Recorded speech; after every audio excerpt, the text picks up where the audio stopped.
Good evening friends, welcome to our channel learning web science. तो आज के আমরা नीट 2024 যে পরীক্ষা হয়েছে সেখান থেকে আমরা চ্যাপ্টার ভিত্তিক প্রশ্নগুলো আলোচনা করব। তো আজকে আমাদের ইলেকট্রোম্যাগনেটিজম পার্ট থেকে যে প্রশ্নগুলো রয়েছে সেই প্রশ্নগুলো নিয়ে আমরা আলোচনা করি। তাহলে চলো আমাদের আজকে প্রথম প্রশ্ন কি রয়েছে দেখি। তো আমাদের প্রথম প্রশ্ন রয়েছে, দেখো, in an ideal transformer the turn ratio np by ns is half. The ratio vs is to vp is equal to, এবার দেখো np and ns টা কি। Actually p for primary coil, s for secondary coil, n for ratio. আর এখানে vs আর vp actually বলতে চাইছে কি যে তোমার প্রাইমারি কয়েলের ভোল্টেজ আর সেকেন্ডারি কয়েলের ভোল্টেজ। তো আমাদের যেটা ফর্মুলা মাথায় রাখতে হবে সেটা দেখে নাও। অ্যাকচুয়ালি কি ফর্মুলা হচ্ছে আমাদের vp by vs equal to turn ratio np by ns equal to কত হয়ে গেল, হাফ। তার মানে দেখো ভিপি বাই ভিএস কত, হাফ, কিন্তু কোশ্চেনে কি চেয়েছে ভিএস বাই ভিপি, তার মানে কি অ্যান্সার কত হবে 2:1।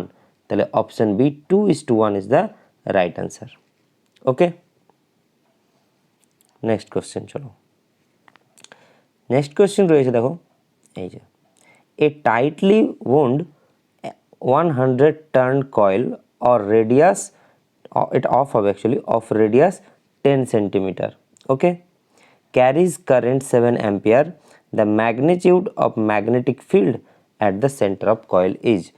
তার মানে কি বলছে যে একটা সার্কুলার কয়েল রয়েছে যার রেডিয়াস তোমাকে বলে দিয়েছে, যার রেডিয়াস কত, যার রেডিয়াস হচ্ছে কত 7 অ্যাম্পিয়ার, 10 সেন্টিমিটার, এবং এখানে কারেন্ট কত 7 অ্যাম্পিয়ার, আর এখানে টোটাল টার্ন কত রয়েছে, টোটাল পাক সংখ্যা কত রয়েছে 100।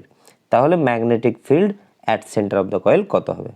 তো দেখো আমাদের যেটা ফর্মুলা মাথায় রাখতে হবে, ফর্মুলা হচ্ছে এই যে দেখো, magnetic field due to circular current carrying coil B equal to mu 0 ni by 2r। Okay, তাহলে চলো আমরা ক্যালকুলেশনটা করে ফেলি।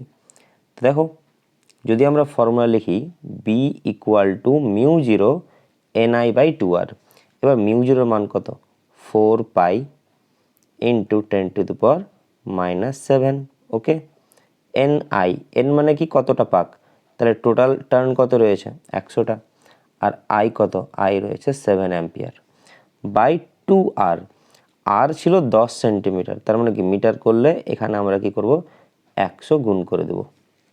এবার দেখো আমরা যদি এখানে কাটাকাটি করি তাহলে কি পাবে, দেখো প্রথমেই দেখো এই 2কে যদি আমি 4 কাটি তো একটা 2 থাকবে, এখানকার পাই মানে কত 22-এর 7, আর ওই 7-এর সঙ্গে এই 7 একটা কেটে যাবে, তার মানে উপরে থাকলো কত 2 × 22 মানে কত 44, নিচে তো একটা 10 রয়েছেই, তাহলে এই 10 থাকলো, উপরে দেখো তাহলে কত আসলো, এখানে দুটো শূন্য এখানে দুটো শূন্য, মানে পাওয়ারে কত 4, -7 থেকে 4 বাদ মানে কত -3, তো 44/10 মানে কত 4.4 না, তাহলে অ্যান্সার আসলো কত 4.4 × 10⁻³ তার মানে 4.4 মিলি টেসলা।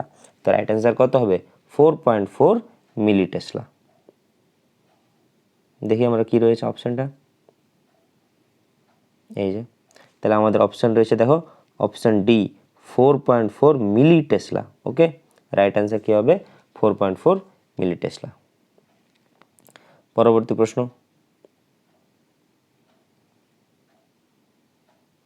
দেখো একটা লিস্ট রয়েছে যেখানে ম্যাচিং রয়েছে, যেখানে ডান দিকে আমাদের রয়েছে ডায়াম্যাগনেটিক, ফেরোম্যাগনেটিক, প্যারাম্যাগনেটিক আর নন ম্যাগনেটিক, আর এদিকে সাসেপ্টিবিলিটির তোমার মানগুলো দেওয়া রয়েছে, নিয়ে কোনটা অপশান ঠিক হবে সেটা আমাদের আলোচনা করতে বলা হয়েছে।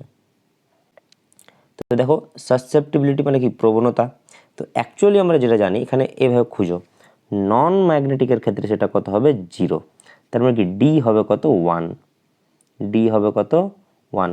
এবার দেখো D1 কোথায় কোথায় রয়েছে, অপশান 3-এ অ্যান্ড অপশান 4-এ, তার মানে কি অপশান এ আর অপশান 2 এই দুটো তো প্রথমে বাদ হয়ে গেল।